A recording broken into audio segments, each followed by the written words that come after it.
चंबल के बिहड़ों का नाम आते ही लोगों के जहन में डाकुओं का नाम आने लगता है। चंबल में कई ऐसे डाकू हुए जिनके नाम से पुलिस भी कांप जाती थी, लेकिन ऐसी महिलाओं की भी कमी नहीं थी जिन्होंने बिहड़ों पर पुरुष डकैतों की तरह ही राज किया। हत्या की, लूट की, डकैती और अपहरण के मामले में भी वे महिला डाकू पीछे नहीं रहीं। ऐसी ही 5 कुख्यात दस्यु सुंदरी के बारे में आज हम आपको इस वीडियो में बताने जा रहे हैं। तो दोस्तों चलिए वीडियो को आगे बढ़ाते हैं। नंबर 1, फूलन देवी।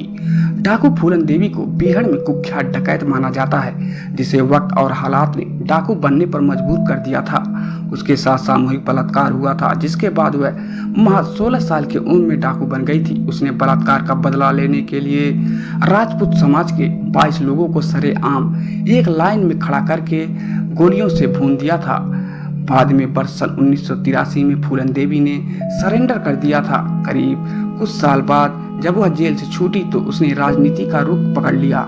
सपा के टिकट पर उसने मिर्जापुर से 2 बार लोकसभा चुनाव लड़ा और वह सांसद बनी, मगर वर्ष 2001 में फूलन देवी की दिल्ली में उनके सरकारी आवास के बाहर ही गोलियों से मारकर हत्या कर दी गई थी।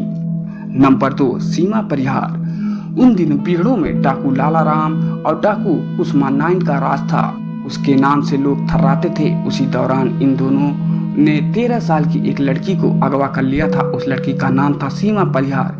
बिहड़ में रहने के दौरान सीमा को डकैतों के जीवन शैली इतनी पसंद आ गई कि उसने भी डाकू बनने का ठान लिया। जवानी की दहलीज तक पहुंचते पहुंचते सीमा परिहार का नाम चंबल में आतंक बन गया था। उसके सिर पर लगभग 6 दर्जन लोगों की हत्या का आरोप था, जबकि उसके नाम अपहरण के 200 से ज्यादा भी मामले दर्ज थे। वर्ष 2000 में सीमा ने पुलिस के सामने सरेंडर कर दिया था।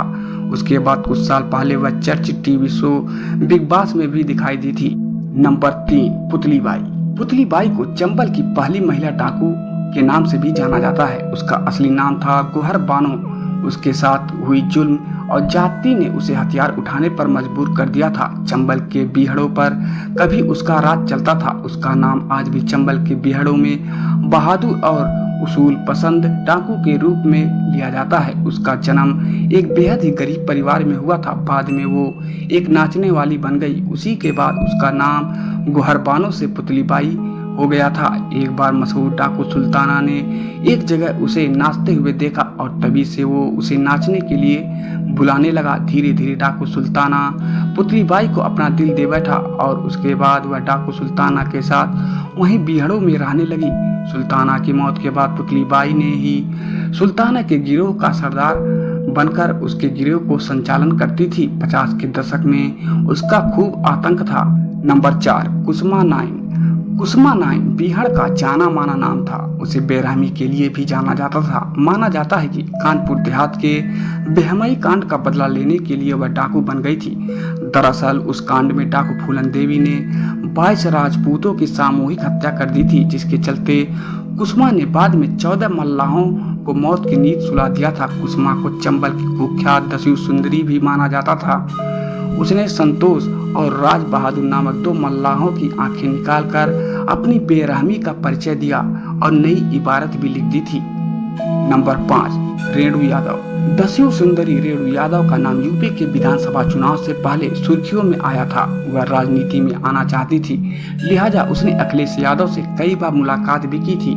चंबल के बिहड़ों में वो डाकू चंदन यादव के साथ रहती थी। उसके खिलाफ हत्या, अपहरण और डकैती के कई मामले दर्ज थे। रेणु का जन्म औरैया जिले के जमालीपुर गांव में हुआ था। 29 नवंबर सन 2003 को डाकू चंदन यादव के गिरोह ने उसे अगवा कर लिया था। अपहरण के वक्त वह स्कूल जा रही थी। उसका परिवार उसे तलाशता रहा, पुलिस से भी गुहार लगाता रहा, लेकिन पुलिस ने कुछ नहीं किया था। बाद में डाकुओं ने उसके घर वालों से उसको छोड़ने के लिए फिरौती मांगी थी, मगर उसके परिवार वालों ने पैसे देने से इनकार कर दिया। बस तभी से वो उस गैंग में ही पली बढ़ी और बाद में उसने इटावा में आत्मसमर्पण भी कर दिया था। तो दोस्तों आप लोगों को हमारा वीडियो कैसा लगा आप हमें कमेंट करें, और अगर आप हमारे चैनल पर नए हैं चैनल को तुरंत सब्सक्राइब करें, लाइक करें और लोगों में शेयर करें। धन्यवाद।